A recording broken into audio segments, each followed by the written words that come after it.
This is Tech Talk episode number 63, revisiting Frontier Communications debacle, recorded on October 11th, 2016.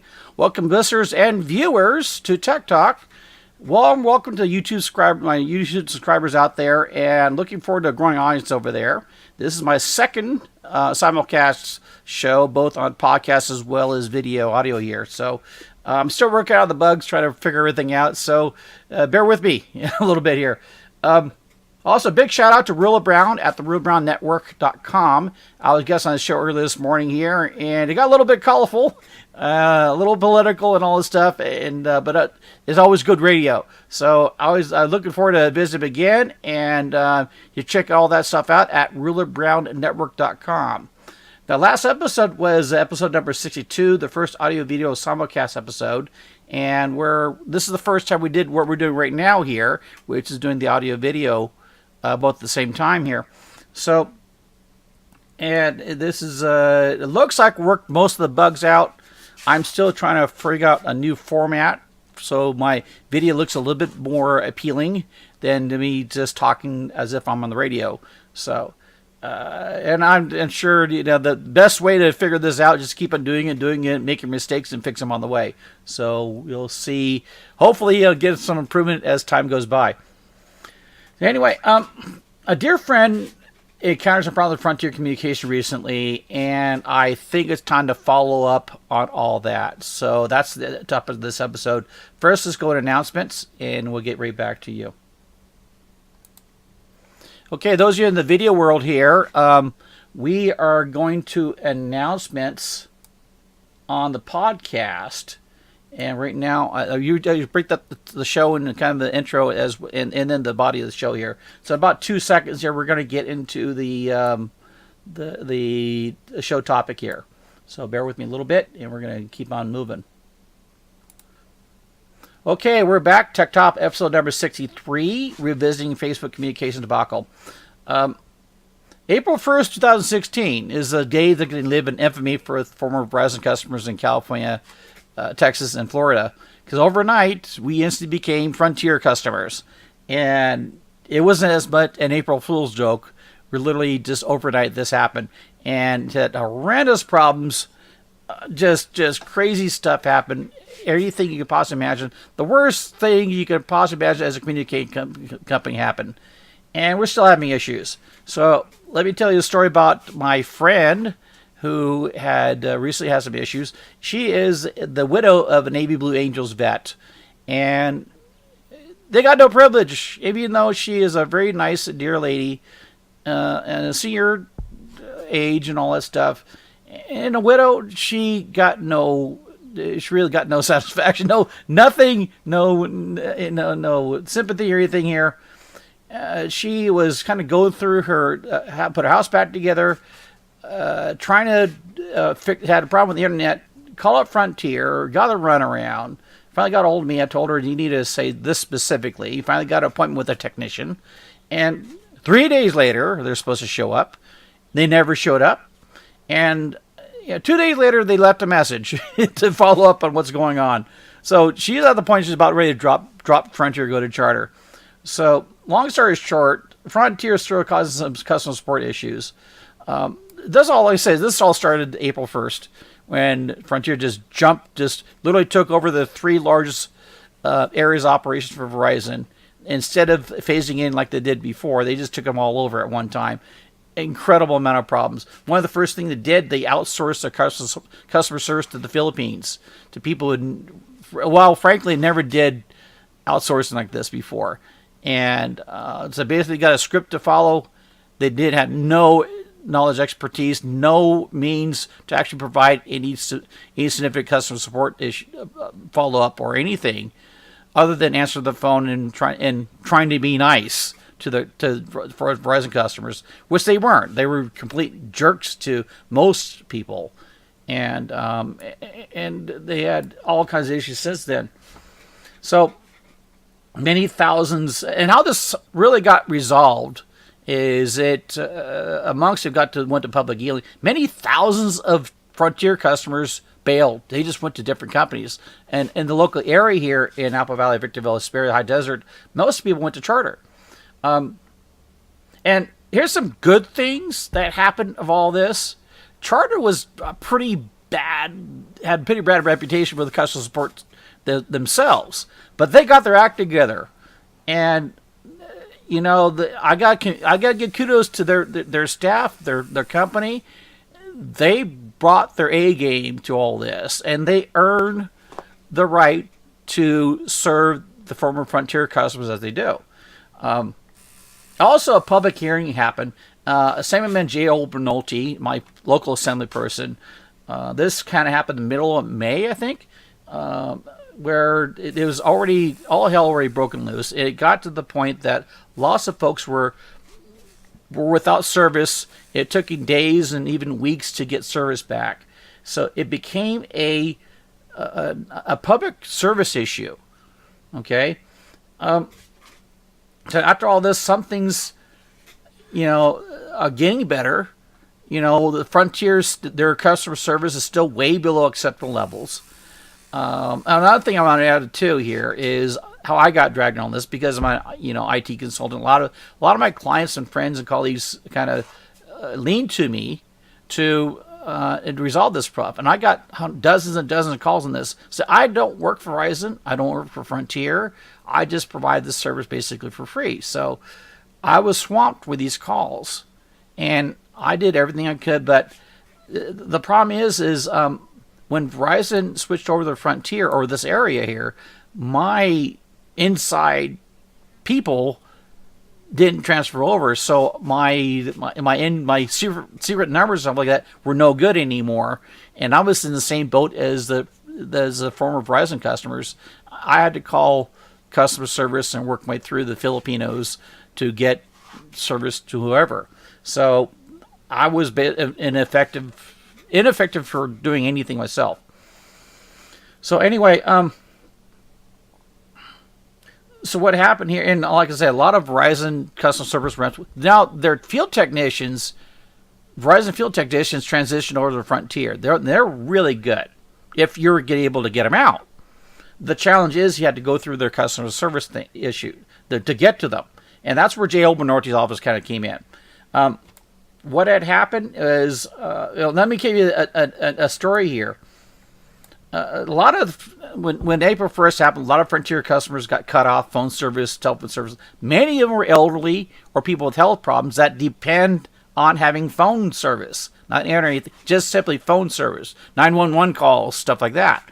They were cut off too, which caused an extremely dangerous problem with a lot of folks that could potentially die because they didn't have phone.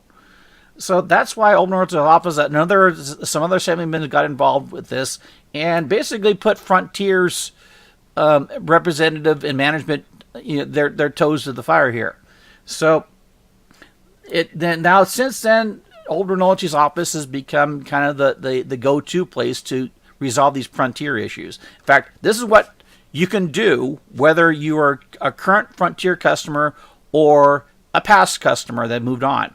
Is if you had an issue, whatever it is, contact Mr. Olbernorte's office and let them know of these issues. They have the secret bat number, as I call, to get past the level 1 customer support that you're going to get through Frontier right now, and actually get people to actually resolve the issues, resolve the problems.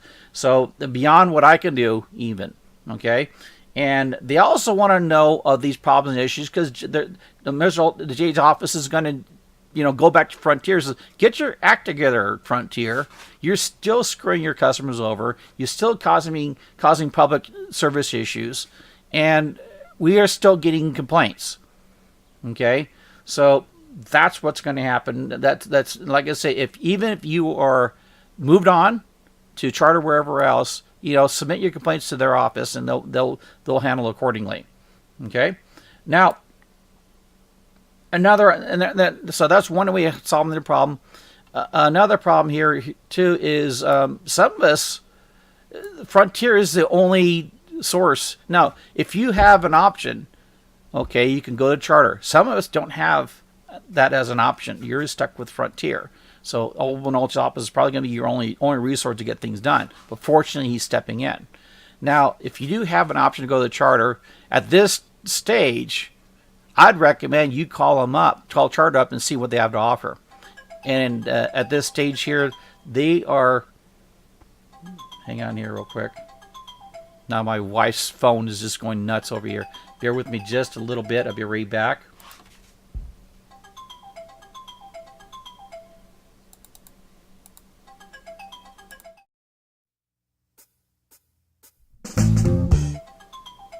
Sorry about that.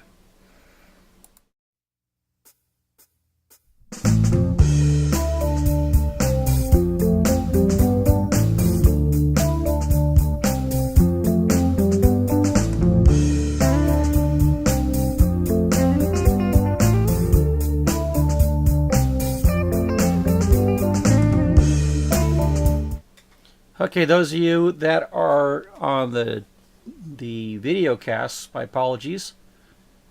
We're going to go back to the... Sorry about that. I had to cut things in two here. My wife's phone just decided to go alarm while we do the show here. So anyway, those of you who have an option to go with Charter or a different service, I would seriously consider looking at what they have to offer. But regardless of your issue, make sure you contact Mr. Old Northy's office. I'll leave some contact information in the show notes for those you may want to find it more easier, or just Google for J. Old Northy's office. I forget which district he's in. So now there's also some pops of hope in the future here coming around. There's been some new legal rulings, a couple of them that I'm looking at that could make things a much easier on those of us in rural areas. By the way, here's some good things that happen, believe it or not, with Frontier doing what they're doing here. One of their Frontier's objectives is to expand internet into rural areas, and they've actually opened up in my region. Phelan area, Brightwood area, in their fringes of Adelanto, which had been notoriously disconnected from the internet for a long time because Verizon simply didn't want to expand into those areas. It was not cost effective. Whatever decision they made not to go any further, Frontier decided to uncork the services and provide new service over there. So those of you who are listening in those areas or the rural areas near Frontier area of operation, you might be able to get internet service now where you weren't able to before. So look into that. Now, also, back to the new rulings here. A couple of things that came into mind here, coming up in my radar, is there's a new rule. The FCC kind of lost a pretty major lawsuit or ruling here where it's going to make it easier to build new broadband services. You might have heard of Google Fiber, as well as a lot of municipalities are going to provide their own internet service, regardless of what's already out there. But the challenge had been is the certain laws out there about the telephone poles, who owns them, and what you need to do to be able to put your service on those poles. A new ruling is basically allowed a blanket authorization over an area or region to use certain utility poles. So that's going to make it much easier for new internet service providers to go into areas operations that used to be kind of monopolized by one or two internet service providers. Another thing that's going to come around is a new wireless service called 5G. And this is part of the reason why Verizon is pulling out of being an internet service provider, is they're concentrating more on the wireless service, and especially the 5G service. And actually 5G, the speed is faster than most of the current hardware technologies out there. And it can be deployed and reach much further than hardware, and could be a reality within a couple years. So those of you who have been kind of deprived of high-speed internet, that might be a thing of the past fairly soon here. So I'll keep you guys posted on all that on the podcast and everything else here when new things come around. So anyway, summarize everything. Well, looks like the worst is probably over, and one day we'll look back at all this and laugh. No, I don't think so. It's pretty bad. So anyway, perhaps some good things did come out of all this. Charter's really stepped up their game They've done. I gotta admit, I was not a big Charter fan, but they have brought their A game in, doing a lot better to gain the business from former Frontier customers. So you can say private which got open market system does work. So hopefully in the near future here, we're going to be a lot better off everywhere, not just Frontier Communications area, but everything else here too. So I'm about to see this go in the past in the mirror and move on. So anyway, that's going to be it for this episode. And thanks for listening and watching. And by the way, too, if you have not done this yet, please subscribe to my YouTube channel. I'm going to leave information on that on primeconcepts.net. Also, on our Facebook page, we have a Facebook Live, which I'm doing strictly on Facebook and strictly from our Facebook page at primeconcepts2100. Facebook/primeconcepts2100. We'll have links to that on primeconcepts.net. And we haven't put a specific date we're going to do it, but probably do it once a week. And right now it's kind of impromptu, but we'll make those announcements through our website as well as on Facebook. So anyway, like I said, thanks for listening. Thanks for tuning in. Please come back. Please tell people. Please tell friends. And until next time, good luck and Godspeed to your online success.